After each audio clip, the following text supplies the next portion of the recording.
So, boss battles are historically the point at which video games check your skills for the fights and challenges yet to come, and have at times offered the greatest highs the medium can offer. However, you've read the title of this video and know that we're heading in a different direction. We're going to the doldrums, because today we're looking at boss battles that were so easy, well, they bordered on offensive. And to make sure these video game enemies stay down, I've roped in the help of Atomisk23, whose comment I picked from last week's video. And if you want to be part of next week's list, and have a think about what you would pick as the creepiest video game location ever. Ooh, before my bones start to chill up too much thinking about that, let's focus on breaking those belonging to these easy bosses. As I'm Jules, this is FGS, and these are the 10 easiest boss battles of all time. Number 10. The Sorrow, Metal Gear Solid 3 Snake Eater. Now, Metal Gear Solid 3's battle against the Sorrow is another of the series' many ingeniously unconventional boss fights, albeit one which players can clear in a matter of seconds if they know what they're doing. Now, the battle itself basically takes place in the spirit realm and involves wading through a river path for many minutes while the specters of everyone you've killed up to this point try to inflict damage upon you. And at the end of the path, the Sorrow will kill you, triggering a game over screen. Except Snake's not quite dead, as by swiftly selecting the revival pill from your inventory, you can return Snake to his normal plane of existence.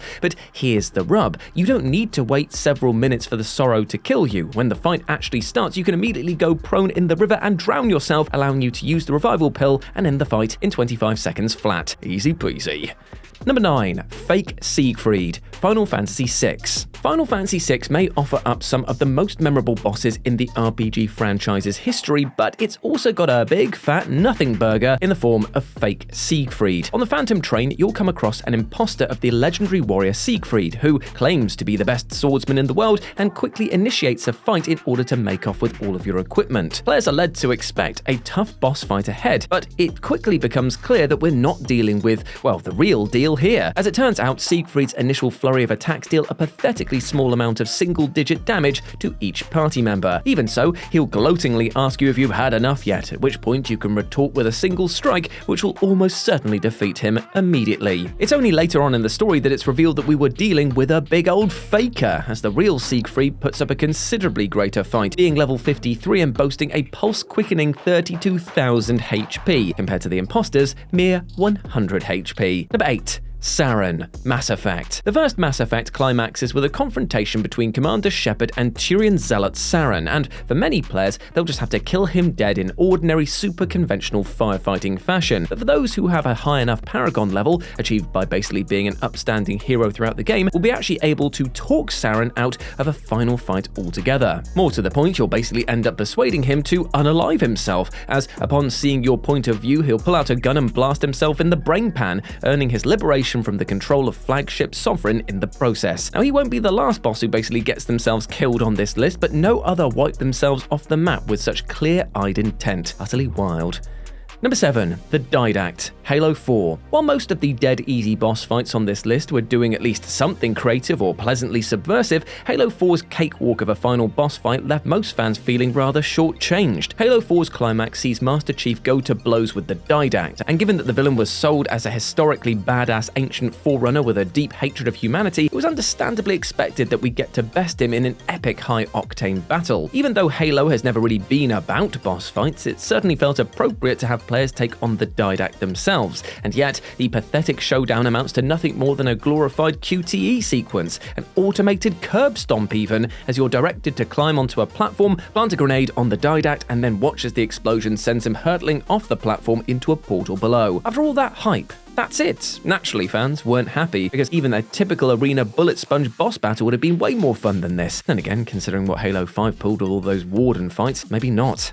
Number 6. Lucien Fairfax, Fable 2. At the end of Fable 2, you'll get to bring down antagonist Lucien Fairfax in the most howlingly anticlimactic way possible. After interrupting Lucien's sinister ritual, you can whip out a gun and just shoot him dead on the spot without any pushback whatsoever. But you can also win the fight without having to lift a finger or press a single button. Just do nothing and listen to Lucien spit a villainous monologue, and after roughly a minute, your pal Reaver will pull out his own gun, blow him away, and then make a crack about how you just stood there and did nothing. It doesn't get much easier than that. You can actually go make a snack in the other room and the game will just wrap things up itself. Number 5. Dr. Giblets, High on Life. In High on Life, one of the later bosses is Dr. John Giblets, a grotesque mad scientist who looks set to put up one hell of a fight, except when you reach him inside his base, he'll be totally startled by your presence and slip from his chair that he was using to reach an item on a shelf. He then falls to the floor, smashes his glass helmet, and then swiftly begins bleeding out, while his life bar just drains down to nothing in a matter of seconds. That's it. That's the supposed boss fight. Hilariously, your sentient gun Kenny even comments on how anticlimactic the battle was, while adding that he's not actually complaining that much about it. And to make it all the funnier, once you've defeated him, or rather let gravity do its thing, you'll pop the achievement, hardest battle in the game. Though you do subsequently have to face off against an arena full of his minions, for the big kahuna to get himself killed before you can lay a finger on him, well, it ensures that this is as easy as boss fights ever come. Number 4. Yevon, Final Fantasy X. Now, in fairness, the real final boss of Final Fantasy X is Braska's final Aeon, who few would actually describe as being easy, but after that, you need to defeat Yevon in what's less of a boss fight and more of a playable foregone conclusion. The thing is, Yevon's primary attack can knock down 75% of your party's health, and because this scales, it's basically impossible for him to KO you with it. Plus, all of your party members have auto-life cast on them, making it literally impossible to die unless you accidentally petrify yourself. The only bugbear is that Yevon will cast Kiraga on himself every time he takes damage, but if you inflict the zombie status upon him, Kiraga will then harm him. Now, in fairness, Yevon's feebleness is precisely the point here. He's a pathetic, bug-like critter laid bare for you to easily vanquish after besting the real final boss. But still, he makes for an almost laughably deflating last adversary. Number 3. The Electrocutioner, Batman Arkham Origins. Now, I won't lie to you, my friends, picking just 10 bosses for this list was actually a bit of a hard task, and it wasn't because of a shortage of pathetic encounters, let me tell ya. But then along came Atomisk23's comment from last week's video that struck me like a knockout punch to the jaw. The Electrocutioner, a boss from Batman Arkham Origins that, despite looking like he was going to shock your system, had his circuit shorted by one swift blow to the jaw, ending the fight immediately. It's quite literally impossible to lose this fight. However, a lot of respect was lost for the old spark plug over here. You see, kids, this is why you always wear a helmet, and also why you should never, ever under any circumstances, pick a fight with bloody Batman. Just don't do it. Number 2. Professor Nakayama, Borderlands 2. Now, here's the thing, you knew that this was going to be on this list, and I will not waste any of your time because, well, Professor Nakayama's already done that by falling down the stairs, killing himself, and the boss battle just ends right there. Fantastic. Moving on. Sempre, Vault Hunter.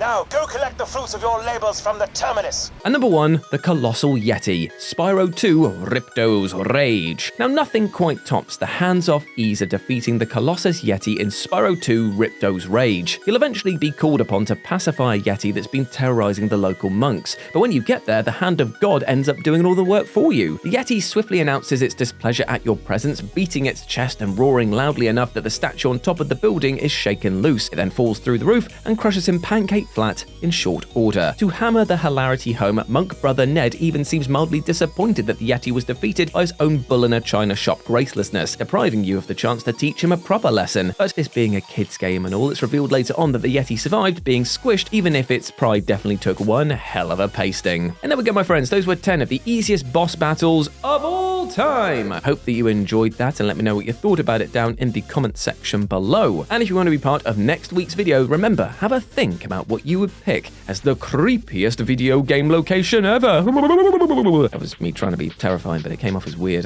like the Churchill dog. That's a very UK reference there. But anyway, if you want to follow me on the social medias, you can do so by going over to X and Instagram, where I'm at RetroJ, but the O is most definitely a 0. Thank you all for watching. Big love to you all. Take care of yourself, my friends, and I hope you're doing well, whatever it is you're getting up to. And I'll speak to you very soon. Bye.